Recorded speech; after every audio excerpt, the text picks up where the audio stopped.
ఇంకో పిల్లలు అందరూ కలిసి ఉన్నారు ప్రణాళికాలు పిల్లలు కానీ కలిసి ఇంకా యూత్ అంతా వెళ్ళిపోతారు అని చెప్పేసి ఒక వేదిక తయారు చేసుకుందామని చెప్పేసి మన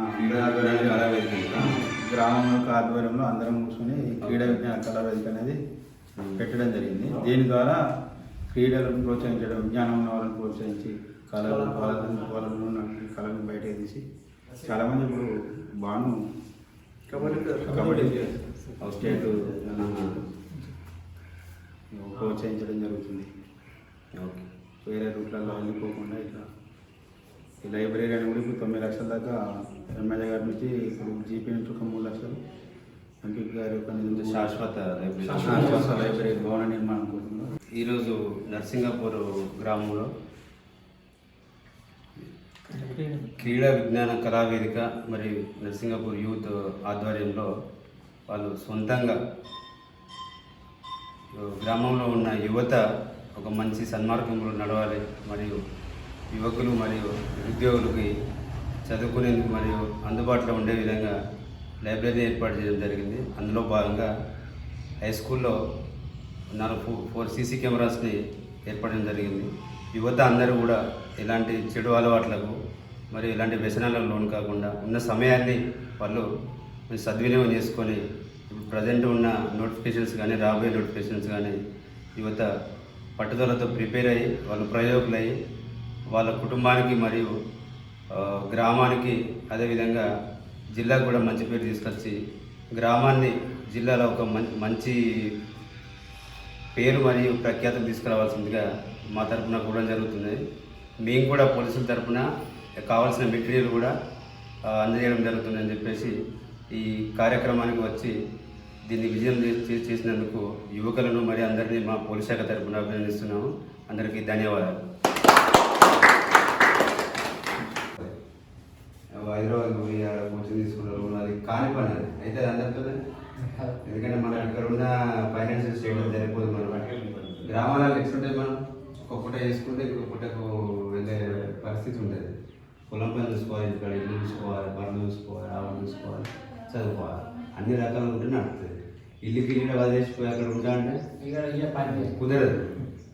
అట్లా అని చెప్పేసి మనకు చదువుకోనికి ఇంట్లో కుదరదు. ఇది బెస్ట్ ప్లాట్ఫామ్. ఇది 24/7 ఉండేట్టు మీరు ప్లాన్ చేసుకోండి. ఇది 24/7 ఇక్కడ ఉండేట్టు మీరు ప్లాన్ చేసుకుంటే చాలా బాగుంటుంది మీకు. ఎనీ టైం ఎవరు వచ్చినా కూడా యాక్సెస్గా పెట్టుకుంటే బెటర్. ఎందుకంటే ఇంట్లో కూర్చొని చదవంటే కుదరని పని. ఇంకా టైంపాస్కి ఎవరు చదవద్దండి. ఏదో ఇంకొకరి కోసం మనం పప్పుడు చెప్తుంటే నేను కూడా చెప్తా అంటే అది మన టైం వేస్ట్ చేసుకోవడం మనం దాని బదులు వేరే పని ప్రిపేర్ అయింది బెటర్. ఒకసారి రెండో పనులు లేకపోతే మీరందరూ ఎప్పుడైనా కూర్చున్నప్పుడైనా నన్ను పిలిస్తే నేనే వస్తాను. మీరు వచ్చే అవసరం లేదు. మీరే అందరూ సండే రోజు మీకు నచ్చిన టైం రోజు మీరందరూ గ్యాదర్ కండి. ఇక్కడ నేనే వచ్చి మాట్లాడతాను ఒకసారి. ఓకేనా? ఇంగ్లీష్ మీడియం ఏమి అదంతా వేస్ట్ అదంతా అంటే వేస్ట్ అట్లా లేదు. కొంతమంది ఎట్లా అంటే నేను కొంచెం తెలుగు మీడియం కదా ఇంగ్లీష్ మీడియం నాకు మ్యాథ్స్ రాదు. కొంతమంది భయపడతా ఉంటారు, కొంతమంది ఇంగ్లీష్ రాదు భయపడతా ఉంటారు. ఇప్పుడు ఒక ఫోబియా ఉంటుంది. ఎగ్జామ్ అనగానే ఒక ఫోబియా ఉంటుంది. అది ఏం అక్కర్లేదు అంట. అంతా తెలుగు మీడియం ఉంటుంది, ఇక్కడ ఇంగ్లీష్ మీడియం కాదు. ఏడాదిలో ఇంగ్లీష్ మీడియం ఏం కాదు, మొత్తం తెలుగు మీడియం. జస్ట్ నేను బిఏ అంటే పేపర్ అసలు భయపడుకుంటాను. మ్యాథ్స్ భయపడతా. అర్థం ఏదైనా చూడగానే అక్కడ పట్టుకుంటాడు, పక్కనే పడేది దాన్ని ఉంటూనే ఉంటాడు. మ్యాథ్స్ అని భయపడుతుంది. అది మ్యాథ్స్ కాదు.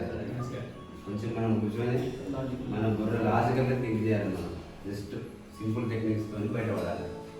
పెద్ద దాన్ని మనం నీకు ట్రిగోనోమెట్రీ ఫార్ములాస్ పెట్టి వాళ్ళైతే చేయమని చెప్పేసి అంటే క్యూరియాస్ ఉండదు. దాంట్లో ఈక్వేషన్స్ ఉండేవి. జస్ట్ నంబరింగ్స్, లెటర్స్ నంబరింగ్స్తో 50 మార్కులు ఉంటాయి తెలుసా.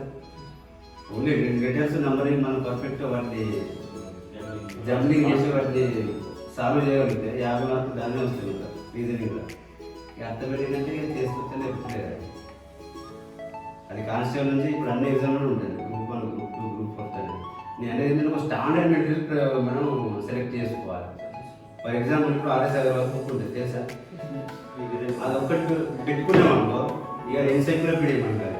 నువ్వు వాళ్ళకి పేపర్ ఎట్లా తెప్పించి ఏమి ఇచ్చినా క్వశ్చన్ ఎట్లా ఇచ్చినా కూడా చేయగలుగుతాం మనం.